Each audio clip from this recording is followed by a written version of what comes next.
with me again, Anjali. Now I will continue reading the book The House at Riverton by Morton, Part 3. Let's go. The Nursery. It is mild this morning, a 40th of spring, and I'm sitting on the iron seat in the garden beneath the elm. It's good for me to get a bit of fresh air, so says Sylvia. Just here I sit playing a peekaboo with the shy winter sun, my cheeks as cool as slack as a pair of peaches left too long in the fridge. I have been thinking about the day I started at Riverton. I can see clearly. The intervening years concertina, and it's June 1914. I'm 14 again, Neve couched terrified following Nancy up like after a flight of scrubbled elm stairs. Her skirt swished effortlessly with every step. It swished an evincement of my own experience. I'm struggling behind, my suitcase handing cutting my fingers. I lost sight of Nancy as she turns to begin up yet another flight, really on the switching to lead the way.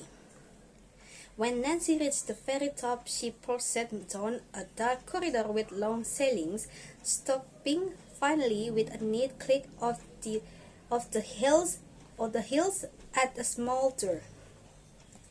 She turned and frowned as I hovered towards her, her pins gathers as black as her hair. "What's the matter with you?" she said, clipped English unable to disguise her Irish falls. "I didn't know you were slow. Mrs. Townsend never said anything about it, I'm sure." "I'm not slow. It's my suitcase. It's heavy." "Well," she said, "I've never seen such a fuse. I don't know what kind of housemaid you're going to make if you cannot carry a suitcase of clothing without leggings. You'd better hope Mr. Hamilton don't see you dragging the carpet sweeper around like a sack of flour." She pushed open the door. The room was small and spare, and it smelled uncomfortably like potatoes. But one half of it, an iron bed, chest of drawers, and chair, was to be mine. "There now, that's your side," she said, nodding towards the far edge of the bed. "I'm this side, and I think you're not touching anything." She walked her fingers along to the top of her chest of drawers, past a crevice, a bible, and a hairbrush. "Sticky fingers will not be able to hear. Now get your things unpacked. Get into a uniform and come downstairs so you can start your duties. No dawdling, mannion you for heaven's sake.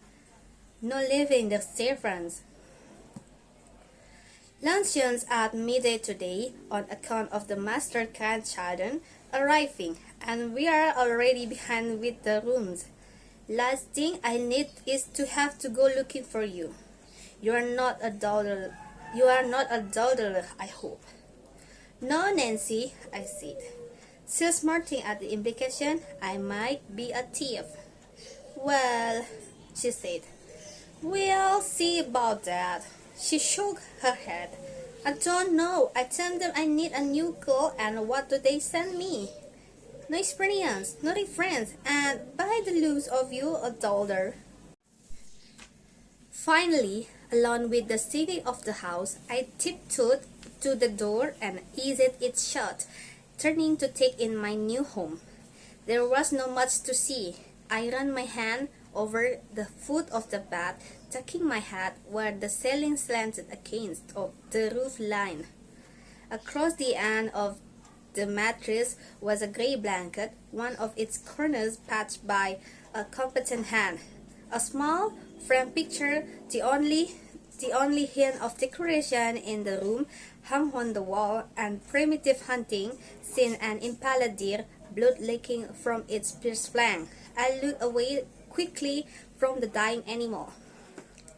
Carefully, silently, I sat down, wary of wrinkling the smooth undersheet.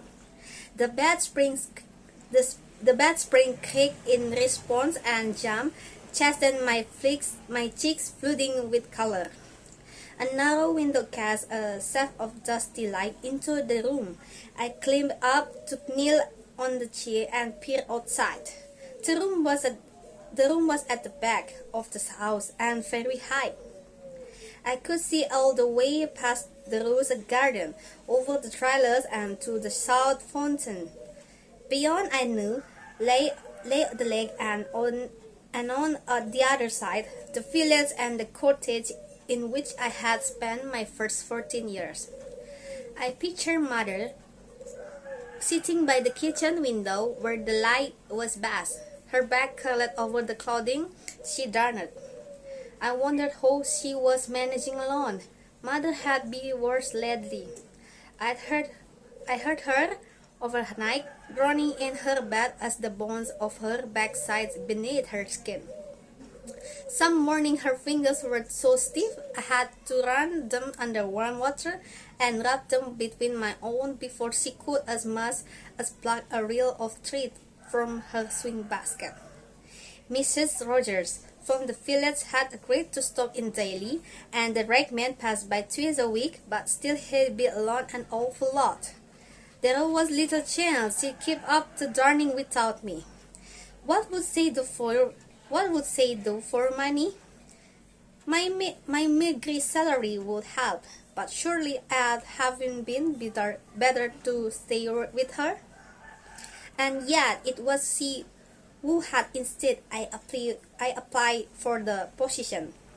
She refused to hear the arguments I made against the idea, only shook her head and minded me that she knew best.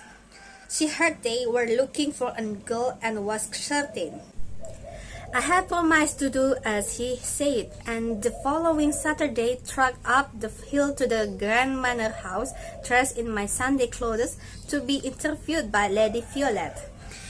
It was a small and quiet household, she told me, just her husband, Lord Ashbury, who was busy most of the time with the estate and his clubs, and herself. Their two sons, Mayor Jonathan and Mr. Frederick, were both grown up and lived in their own homes with their families. Tough they fished at the times, and I was sure to see them if I worked well and was keep on. With only the two of them living at Riverton, they did without a housekeeper. She said leaving the running of the household in Mr. Hamilton's capable hands, with Mr. Townsend, the cook, in charge of the kitchen accounts. If the two of them were pleased with me, then that was recommended enough to keep me on. It is hardly a fair comparison, I know. People have changed too much. The century has left us brighter and better. Even the young and privileged today wear their cynicism like a badge, their eyes blind and their minds full of things they never show self to know. It is one of the reasons I have never spoken of the Hartfords and Robbie Hunter and what went on between them. For there have been times when I've considered telling it all, unburdening myself to Ruth, more likely Marcus, but somehow I knew before beginning my tale that I would be unable to make them understand how it ended the way it did, why it ended the way it did, make them see how much the world has changed. Of course, the signs of progress were upon us even then. The First War, the Great War, changed everything, upstairs and down. How shocked we all were when this new stuff began to trickle in, full of agency ideas about minimum wage and days off. Before that, the world had seemed absolute somehow, the distinctions simple and intrinsic. On my first morning at Riverton, Mr. Hamilton called me to his pantry, deep in the servants' hall, where he was bent over ironing the Times. He stood upright and straightened, his fine round spectacle frames across the bridge of his long, beaked nose. So important was my introduction into the ways that Mrs.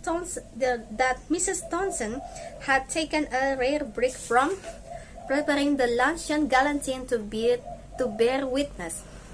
Mr. Hamilton inspected my uniform meticulously and then, apparently satisfied, began his lecture on the difference between us and them.